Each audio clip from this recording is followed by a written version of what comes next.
Joelle Garguilo is in the Orange Room with more on that. Good morning, Joelle. Look who's here. Here's Joelle Garguilo. Very happy to be here, guys. We've got a great show. You want a reason to go to the movies? I'm going to give you 4 right now. The news just keeps on getting better for fans of Full House. Is there any way we do not hear Leonardo DiCaprio's name on Sunday night? Now show me what you're made of. Come on. But wait, there's more. I seen a rainbow yesterday, but too many. Storms are coming, gone, leaving in the trace of what God given way. Well, it's Friday. What a way to start the show.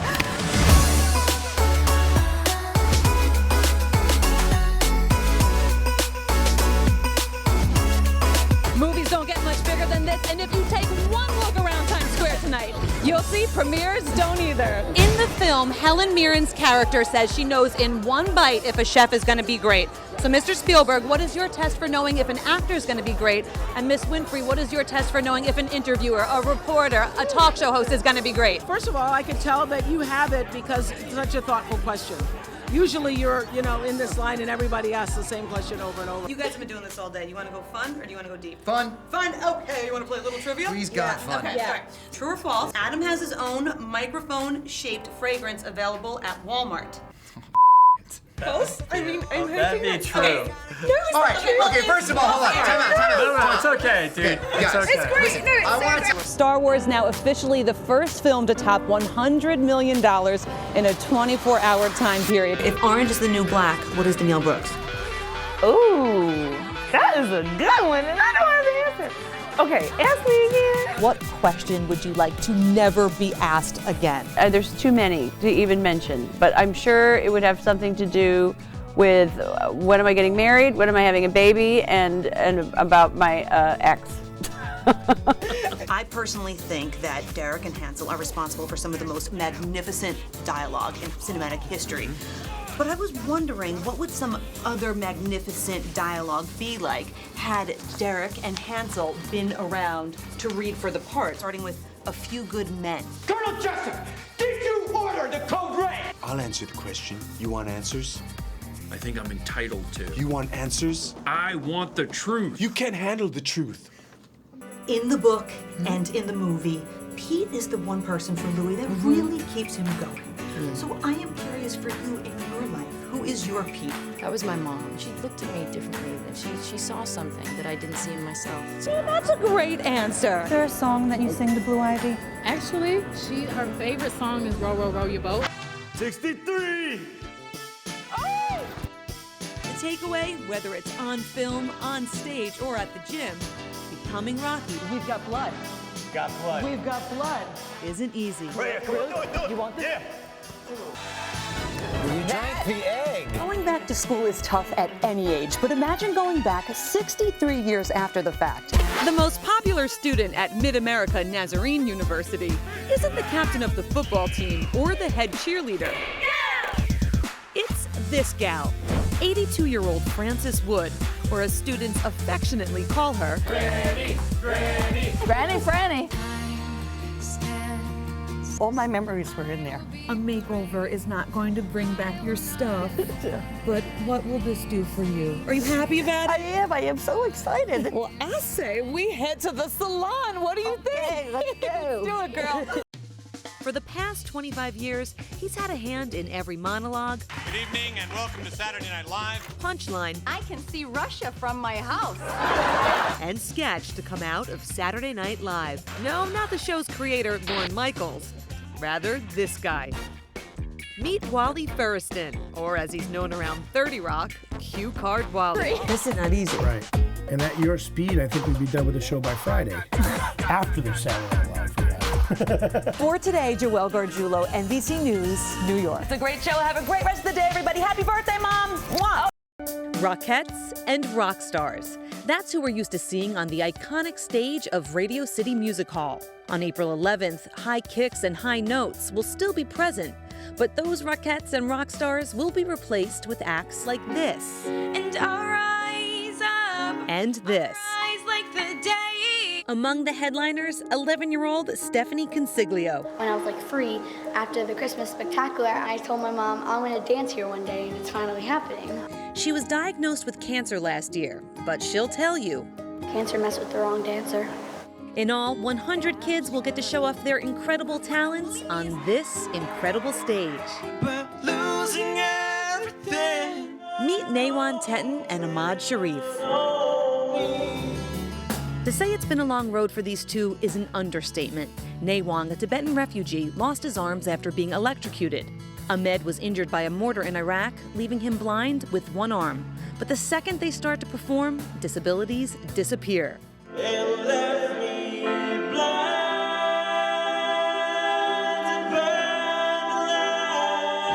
Now that you are here inside Radio City Music Hall, how are you feeling? You know, basically, I can't see, but like I can imagine the picture in my mind. Like I was telling Naywan, like, wow, this city's big, and it's like a parking lot. It's gonna be a, I don't know, life-changing thing. I don't know. It's gonna be awesome. Awesome, yes, and it's all happening thanks to Madison Square Garden and the Garden of Dreams, a nonprofit organization whose mission is to positively impact the lives of children facing obstacles. What song will you be performing? I'll be performing the song When You're Feeling Blue. I don't know that one. It's an original piece that I personally composed. You gotta think about the accomplishments you can make. You see, every child here has a backstory. When you're feeling... Aaron has cerebral palsy. You can tell me when it's over. Rachel's had 17 surgeries in 8 years, and Caroline is now cancer-free. But looking around during last-minute rehearsals, you don't see tragedy, cancer, or homelessness. Instead, courage, excitement, and uncontrollable smiles. What do you want to say to other people who might be going through a tough time? Find something you love and embrace it. Let it be inside of you. It doesn't really matter what you're going through. So all that matters is that you are able to look alive and show people who you really are. Run DMC's Daryl McDaniels serves as a mentor to this bunch. A lot of kids that would drive by Radio City Music Hall and go, man, I wish I could go in there. They never thought they were worthy. But to tell a kid, no, you can not only come in here, we're going to give you the stage. One night, one stage. Hey, Radio City! A lifetime of memories. For today, Joelle Garguilo, NBC News, New York.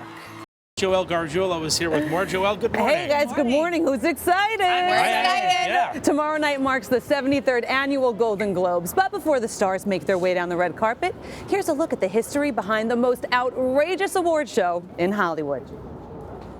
The year was 1943. The world was at war, Hollywood in its golden age. A small group of journalists came together to create what would become the Hollywood Foreign Press Association. And with that, the Golden Globe Awards were born.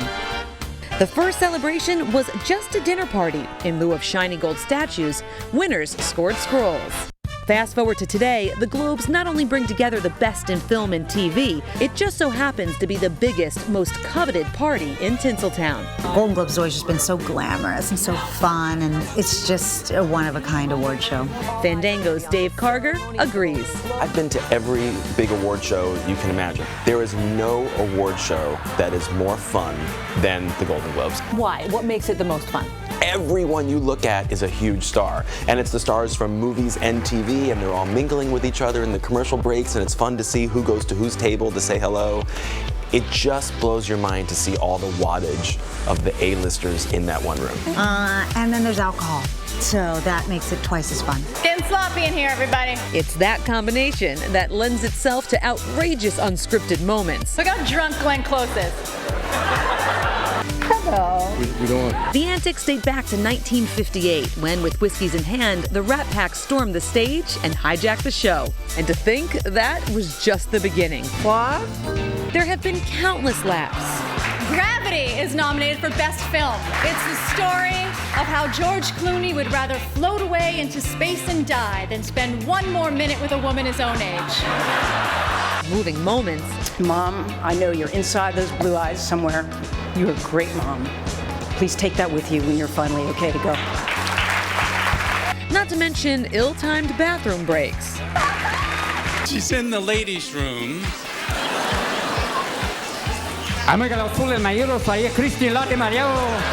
And here's a Golden Globes fun fact for you. It's a tiny group of people that votes on this huge award show.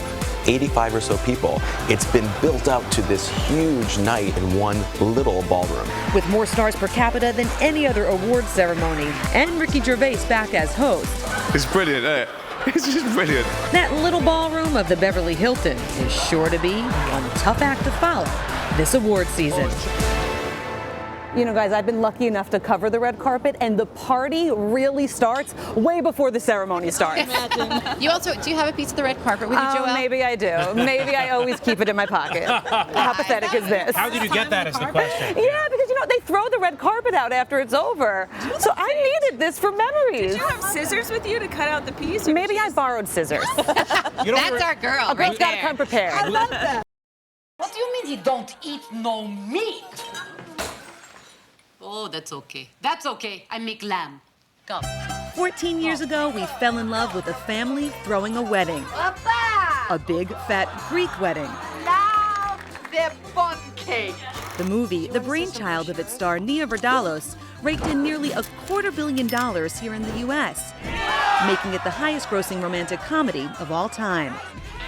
And now, all of the Portocalises and their antics are back. The priest never signed a wedding license. We're not married? And another big fat Greek wedding is in the works. The wedding is on! Sitting down with the cast, they're as animated off-screen as they are on. If your knees are open, shut your eyes. One of my favorite scenes in this movie is when all of the women are talking about advice that their mothers gave them on their wedding night. Yes. So I'm curious as to what advice your mom gave you on your wedding night. Wow, that's a beautiful question. I got to wear my mom's wedding dress. And my mother gave me a beautiful speech on how a marriage is work and love, and it changes and it grows, and to pass the dress on to my daughter. Playing Vardalos' on-screen daughter, the very enthusiastic This is amazing! and Greek Elena Kampouris. My father, he found out about the audition and he's like, do the movie, tell them you'll do it. I said, okay, you have to audition, it doesn't work like that. He goes, but you're Greek, why shouldn't you do it? Tell them you're Greek, you'll do it, you'll get it. What do you say? Life imitating art, a common thread among this cast. When I got to the set in Toronto and everybody started showing up for Nia's family, here they come here. No, it's just like the scene in the first movie when I bring my family and everyone comes. It was not unlike that. Pull my neck. 1, 2, pull. Reprising their roles as the hilarious Aunt Bula and wisecracking cousin Angelo. Andrea Martin and Joey Fatone. So when I watch this movie, I think My Big Fat Greek Wedding, 1 or 2, the musical. And I'm not alone. So for anyone wondering what the Great White Way would be like with these Greeks, here you go. In the voice of Aunt Bula and Angelo. Just get ready for work, work, work, work, work. Work, work. He said me happy. Work, work, work, work. You see me do me dirt, dirt, dirt, dirt, dirt. He see me. Who the hell sings this song? Rihanna. And how about a classic from Joey Fatone's In Sync days? I know this can't be right. Hey, baby, come on. I loved you endlessly. When you weren't there for me. So now it's time to leave and make it alone. Oh, bye, bye, bye. But before this cast says goodbye, how about a little Greek 101? What would Greeks do if they were given Jordan almonds and they were single? They would put them under their pillow and dream of the person they're going to marry. Oh, if they saw dandelions on the side of the street. I have had many an aunt pull over on the side of the road, get out of the car, bend down, and pick those dandelions and cook them. If they were having a good time, out of money, and only had napkins, they would throw them. For today, Joelle Garguilo, NBC News, New York.